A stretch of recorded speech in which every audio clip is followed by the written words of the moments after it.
Nos liens se sont vraiment resserrés, Évelyne Leclerc restait proche de son premier mari et père de sa fille Céline, il raconte. Décédée à 74 ans, Évelyne Leclerc est restée très proche de son premier mari, Jacques Olive, père de sa fille Céline. Dans une interview, l'animateur radio revient sur leur relation renouée et ses beaux moments partagés avant l'apparition de la maladie, suivie de la mort de la journaliste. Évelyne Leclerc, connue en tant qu'animatrice de l'émission Tournée Manège, diffusée à partir de 1985 sur TF1, nous a quittés à l'âge de 74 ans, des suites d'une longue maladie. Celle qui a formé un duo marquant à l'antenne avec Fabienne Egal a rendu son dernier souffle le mardi 30 décembre 2025 à Grasse. Et c'est sa fille Céline qui a annoncé la triste nouvelle à l'AFP. Le père de cette dernière, Jacques Olive, est sorti du silence via une interview accordée à la Dépêche du Midi. Se confiant tout d'abord à nos confrères sur les ultimes instants de la journaliste, ainsi que sur ce lien très fort qui les unissait toujours malgré leur séparation. C'est un moment difficile.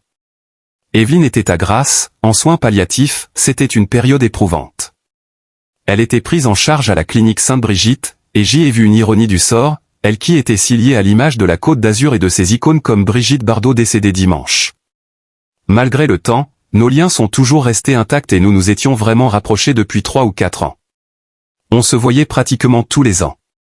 Elle est venue chez moi, elle a rencontré ma nouvelle compagne, tout se passait très bien et nos liens se sont vraiment resserrés. L'an dernier, ma fille avait décidé de nous réunir. Nous étions 12 et nous avons fait une croisière pour fêter, notamment, ses 74 ans. C'était un beau moment. Après cela, la maladie s'est accélérée, tout est allé très vite, a déclaré l'animateur radio. Évelyne Leclerc et Jacques Olive, comme se sont-ils rencontrés? Dans la foulée, il évoquait leur histoire, nous nous sommes rencontrés à l'ORTF Provence-Côte d'Azur en 1971. C'était l'époque du noir et blanc. Elle était déjà speakerine depuis quelques mois, c'était son premier job. Auparavant, elle avait été hôtesse dans des salons parce qu'elle parlait couramment l'anglais et l'allemand. Mais elle avait déjà une forte attirance pour les métiers de l'audiovisuel. Elle était très jeune et faisait ses premiers pas. De mon côté, je quittais Radio Andorre, j'étais engagé pour les décrochages régionaux et les magazines télévisés. J'ai fait de très belles rencontres, Charlie Chaplin, Brigitte Bardot. C'était incroyable. Là-bas, d'avril à octobre, les artistes vivaient sur la Côte d'Azur, ils étaient très nombreux. C'était une période magique, pleine de liberté et de créativité.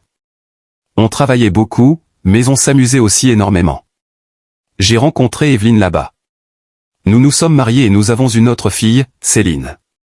Les 2 mots qui la caractérisaient étaient « faire plaisir ». Dès qu'elle le pouvait, elle manifestait sa générosité par un cadeau, une attention ou un petit geste amical, même envers des inconnus ou des personnes souffrantes. Elle est restée très proche, durant de longues années, d'une amie en situation de handicap qu'elle n'a jamais délaissée, l'accompagnant avec fidélité jusqu'au bout. C'était Évelyne, a-t-il conclu. À l'AFP, leur fille Céline avait précisé qu'Évelyne Leclerc a affronté sa maladie avec un courage hors du commun et qu'elle fut portée jusqu'au bout par l'amour des siens.